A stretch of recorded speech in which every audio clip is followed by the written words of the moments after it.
தந்தை, மகன், தூய ஆவியாரின் பெயராலே ஆமீன். இஸ்ரவேல் அன்பார்ந்தவர்களே, நேற்று யோவான் நற்செய்தியினுடைய முதல் அதிகாரத்திலிருந்து நம்ம புரிஞ்சுக்கிட்டோம். திருப்பலியினுடைய ஒரு நிகழ்வு, அது ஒரு தூய்மை நிகழ்வு. யோவான் நற்செய்தியினுடைய 2வது அதிகாரத்தில் முதல் பகுதியில் கானாவில் திருமணம். இந்த கானாவில் திருமணத்திலும் இயேசு திருமண விருந்தின் வழியாக திருவிருந்தை பற்றி தான் போதிக்கிறார். திருமண விருந்தின் வழியாக திருவிருந்தை குறித்து போதிக்கிறார். இங்கே அழகான ஒரு வசனம் அதை சொல்கிறதும் கவனிக்கணும்.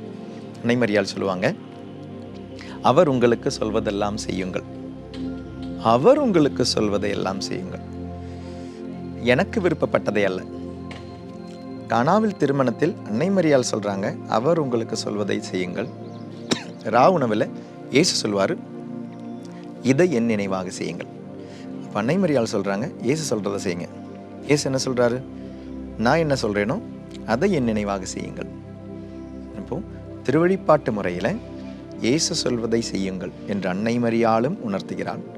இயேசும் சொல்கிறாரு, நான் என்ன உங்ககிட்ட சொல்கிறேனோ அதை நீங்கள் செய்யுங்க, ஏனெனில் இது என்னுடைய வழிபாடு, நான் நிறைவேற்றும் வழிபாடு. தந்தையான ஆண்டவருக்கு நான் என்னுடைய உடலாகிய திரு அவையோடு மாட்சிப்படுத்தும் வழிபாடு.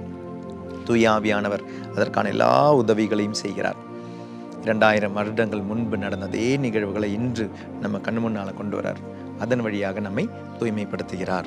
இயேசுனுடைய பாடுகள், மரணம், உயிர்ப்பு 2000 வருடங்கள் முன்னால் நடந்ததை தூய ஆவியானவர் இன்னைக்கு நம்ம கண்ணு முன்னால், நம்ம பலிப்பீடத்தில், நம்ம இருக்கிற அந்த கோயிலில் கொண்டு வந்து நம்மை தூய்மைப்படுத்துகிறார்.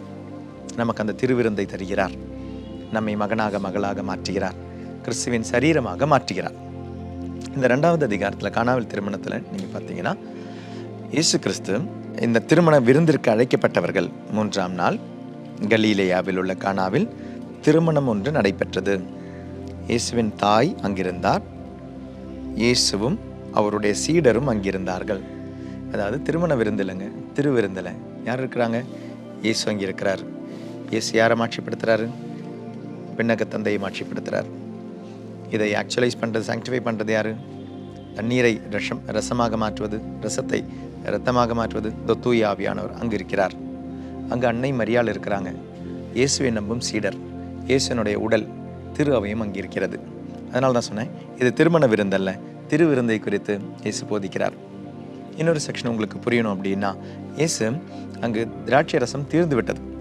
திராட்சை ரசம் தீர்ந்து விட்ட பொழுது எதை வைத்து இயேசு கிறிஸ்து அந்த திராட்சை ரசத்தை செய்கிறாரு? அவங்க தண்ணீர் ஒப்ப சொல்கிறார். எதில் செய்ய சொல்கிறாரு? யூதரின் தூய்மை சடங்குகளுக்காக தேவையான 6 கல் தொட்டிகள் அங்கே இருந்தன.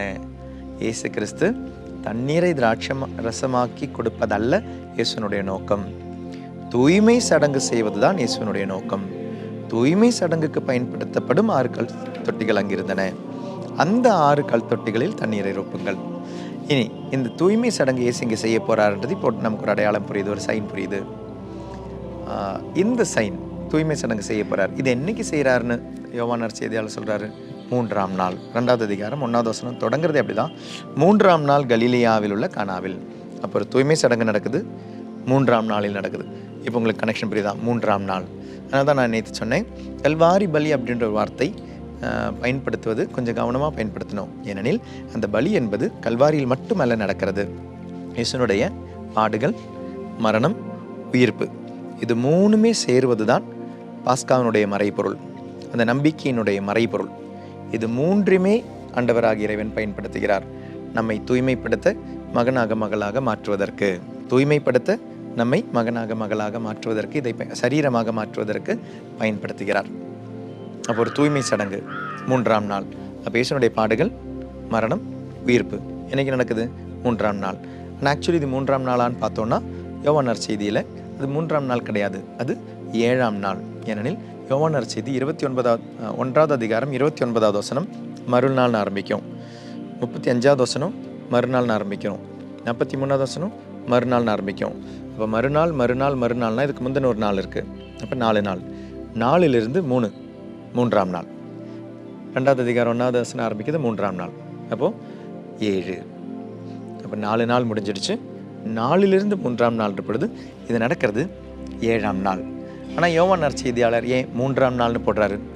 யூதரான யோவான் நற்செய்தியாளருக்கு அப்போ 7ஆம் நாள்னு என்னன்னு தெரியும். ஆனால் யோவான் நற்செய்தியாளர் யூதரிலிருந்து கிறிஸ்துவம் தழுவியதுனால 3ஆம் நாளில் நடப்பது என்னன்னு தெரியும். அப்போ இந்த 7ஆம் நாளை குறித்து பைபிள் என்ன சொல்லுது? யூதர்களுக்கு இந்த 7ஆம் நாள் அவ்வளோ இம்பார்ட்டண்டா? எண்ணிக்கையின் புத்தகம் 19வது அதிகாரம் 11வது திருவசனம், மனித பிணத்தை தொடுபவன் எவனும் 7 நாட்களுக்கு தீட்டுப்பட்டிருப்பான். 3ஆம் நாளிலும் 7ஆம் நாளிலும் அவன் தன்னை தண்ணீரால் தூய்மையாக்கிக் கொள்வான். 3ஆம் நாளிலும் 7ஆம் நாளிலும். அப்போ யூதரின் அந்த சடங்கு, தண்ணீரால் தூய்மையாக்கப்படும் சடங்கு என்னைக்குன்னு யோவான் நற்செய்தியாளருக்கு தெரியுது. அது 3ஆம் நாளிலும் 7ஆம் நாளிலும். அந்த 7ஆம் நாளில் அது நிறைவு செய்யப்படுகிறது. அந்த தூய்மை சடங்கு நிறைவு செய்யப்படுகிறது. இது தெரிஞ்ச யோவான் இங்கே 3ஆம் நாள்னு போடுறார். ஏனெனில் பழைய ஏற்பாடு தண்ணீரால் தூய்மையாக்கப்படும் பொழுது 7ஆம் நாளில், புதிய ஏற்பாடு 3ஆம் நாளில் இயேசுனுடைய இரத்தத்தால் தூய்மையாக்கப்படுகிறது.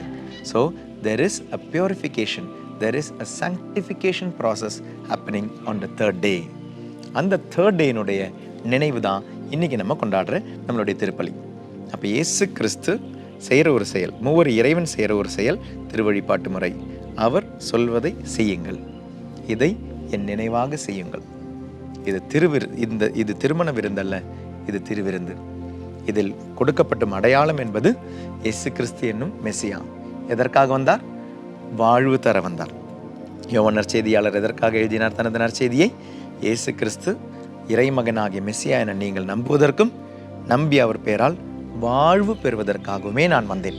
அந்த வாழ்வு கிடைக்கணும்னா தடையாக இருப்பது பாவங்கள், தூய்மையாக்கப்பட வேண்டும். உனக்கு கொடுக்கப்பட வேண்டியது தூய ஆவி, அருள் கொடுக்கப்பட வேண்டும். அந்த அருள் தரும் தூய ஆவி உன்னில் வரும் பொழுது நீ சரீரமாக மாறுவாய். இதனுடைய அழகான ஒரு நினைவு. இயேசுனுடைய வாழ்க்கையும் அதனுடைய நினைவுகளும், இயேசுனுடைய பாஸ்கா அந்த நிகழ்வும் அருமையாக வெளிப்படுவது தான் திருப்பலி. அந்த திருப்பலிக்கு தான் நம்ம கடந்து போகிறோம். அந்த ப்ரொசஷன் கடந்து போகிறது அந்த பலிப்பீடத்தை வணங்குவதற்காக கடந்து போகிறது, கிறிஸ்துவை வணங்க கடந்து போகிறது. அப்போ அதனுடைய ஒரு ஆரம்பம் எப்படி இருக்குன்னு யோசிச்சு பாருங்க. அந்த ஆரம்பத்திலிருந்தே நான் இருக்கணுமா வேண்டாமான்னு யோசிச்சு பாருங்க. திருப்பலியில், அந்த கோயிலில், அந்த வருகை பாடலில் இருக்கணுமா வேண்டாமான்னு யோசிச்சு பாருங்க. இறைவன் செய்யும் செயல், அந்த செயலினுடைய முழுமை ஆரம்பிப்பது வருகை பாடல். தந்தை, மகன், தூய ஆவியாரின் பெயராலே ஆமீன். God bless you.